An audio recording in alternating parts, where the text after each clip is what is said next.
Bismillah, elhamdülillah, ve salatu ve selamu ala Resulillah ve ala alihi ve sahbihi ecma'in, emma ba'd. Şadil dağlarında olmamızdan istifade ederek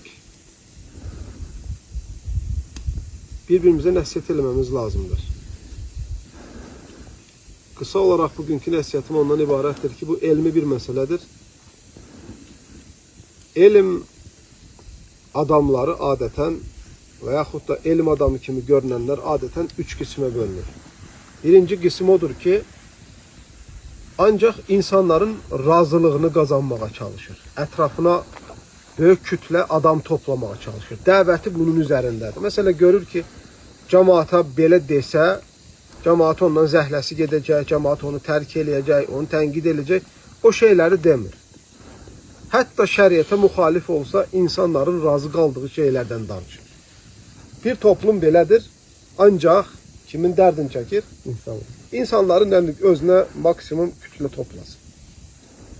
İkinci qrup var, mənfəətinin peşindədir. Yəni şəriəti danışmaqda ancaq nədir? Mənfəətdir. Yəni bunlar dinlə dünyanı qazananlardır. Əslində birinci qismdə bunlardandır. Amma bunlar birbaşa dinlə qazanır. Mesela pul verməsən xutbə vermir, pul verməsən dərs keçmir, pul verməsən dəvətə çıxmır və s. və s. Sadəcə müsəlmanlarla tanış olmaqda, varlılar, pullar tanımaqdan bir yolla cibini qalındırmaq. Üçüncü qism var, insanların razılığı kəsinliklə onların düşüncəsində yoxdur və yaxud da asla İslamı dünyanı qazanmaq üçün aracı etməz, ondan istifadə etməz. Bunlar sadiq insanlardır, dürüst insanlardır. Belə insanların sayı çox deyil. Belə insanlar bu dövrdə xüsusən lap belə çox da tanınmır. Amma əsl bərəkət sahibi bunlardır. Hansılar ki, haqqı deməyə bacardıqları qədər çalışırlar. Haqqı deyərkən də nə onun arxasından bir dünyavi mənfəət, nə də kiminsə razılığını axtarmırlar. Hətta sələflərdən biri deyir ki, insanların razılığını buraxdıqdan sonra haqqı deyə bildim. Adətən insanların, başqalarının razılığı əsasında ancaq təbliğatını göz önündə bulunduranlar haqqı deyə bilmirlər. Bugün gözünüzü açıb baxsanız, dindən danışanları görəcəksiniz. Müəyyən bir kütləyə xitab edirlər, müəyyən bir kütlə ətraflarında ancaq bunları dedirtsin, bunları güldürsün, bunların istədiyi şeylər desin. Və bunların içində birinci qismi əslində daxildir. Bəziləri o mənfəətinə görə şey eləyənlər, bunların bir qismi də müəyyən rəhbərlərə yaltaqlananlardır. Müəyyən rəhbərlərə yaltaqlananlardır, vəzifəçilərə yaltaqlananlardır. Hətta onlar dediyi şeydən adətən kənara çıxa da bilmirlər.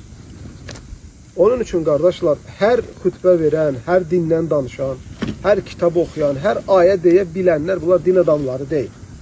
Bunların xalfiyyə deyirlər, bunların hardan gəldiyi bəlli olmalıdır. Bu insanların keçmişi nə olur?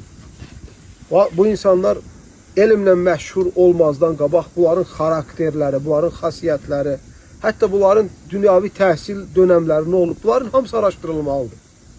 Adətən bir adam namaz qılmazdan öncə, elm oxumazdan öncə xarakteri nətər olubsa, təxminən sonra bu şey dəyişmir, elə də davam edir. Qorxaq olaraq qalır, satqın olaraq qalır, fitnəkar olaraq qalır. İnstitut, universitet qutarmaq çox insan dəyişmir.